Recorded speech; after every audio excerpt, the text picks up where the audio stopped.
الحمد لله نحمده ونستعينه ونستغفره ونؤمن به ونتوكل عليه ونعوذ بالله من شرور أنفسنا ومن سيئات أعمالنا من يهده الله فلا مضل له ومن يضلله فلا هادي له ونشهد أن لا إله إلا الله وحده لا شريك له له الملك وله الحمد يحيي ويميت وهو على كل شيء قدير. قال الله تعالى في كلامه المجيد: كل من عليها فان ويبقى وجه ربك ذو الجلال والإكرام. وقال في مقام آخر: كل شيء هالك إلا وجهه له الحكم وإليه ترجعون. والسلام. برادران اسلام، مجھے انتہائی افسوس اور دکھ کے ساتھ یہ خبر سنانی پڑتی ہے کہ میرے والد مکرم گرامی رحمۃ اللہ علیہ حضرت مولانا خیر محمد صاحب شاگرد خاص حضرت شیخ خلیل احمد سہارنپوری 40 سال متفرق طور پر حرمین الشریفین میں درس دیتے رہے، اور پھر 1972 میں آیا تو میں نے آ کر ان کے قائم مقام و مقام سنبھالا.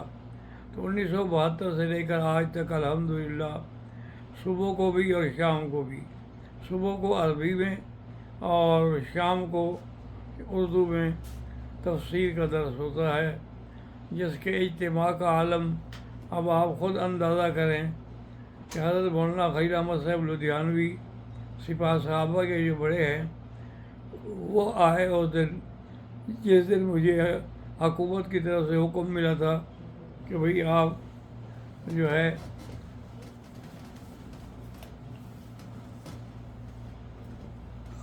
ہے آپ حرم کی چھت پر درس دیا کریں. تو وہ آئے اور کھڑے ہو گئے.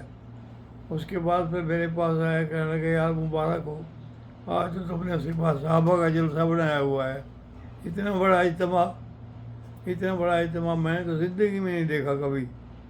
میں نے کہا یار مجھے پتہ لگا ہے کہ تیری نظر بد بڑی لگتی ہے، لہٰذا مہربانی کر کے تم نظر بد کے دفاع کے لیے کچھ پڑھ لو. انہوں نے کہا میں نے پہلے پڑھا ہے پھر آیا ہوں.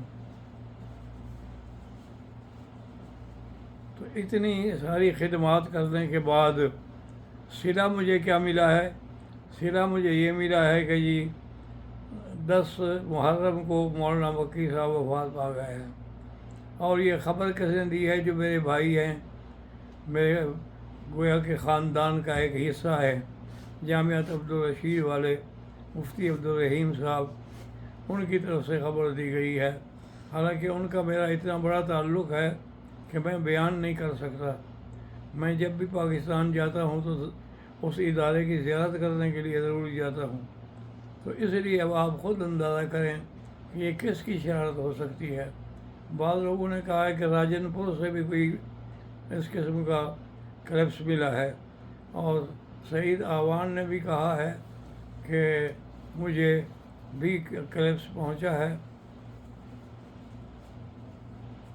جو میں آپ کو بھیج رہا ہوں. وہ مقصود سب کا ایک ہے. بہرحال یہ ہے کہ آخر میں یہی کہتا ہوں کہ جن لوگوں نے میری وفات کا تذکرہ کیا ہے، آج 10 ذی الحج کو میں ان کی وفات کا ذکر کرتا ہوں کہ 10 ذی الحج جو میں حسین کی وفات کا دن تھا. چلو میری نسبت تو اچھی جگہ سے ہو گئی، لیکن ان کی نسبت کس سے ہوگی؟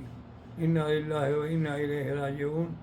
اولئک علیہم صلوات من ربہم ورحمۃ واولئک هم المہتدون.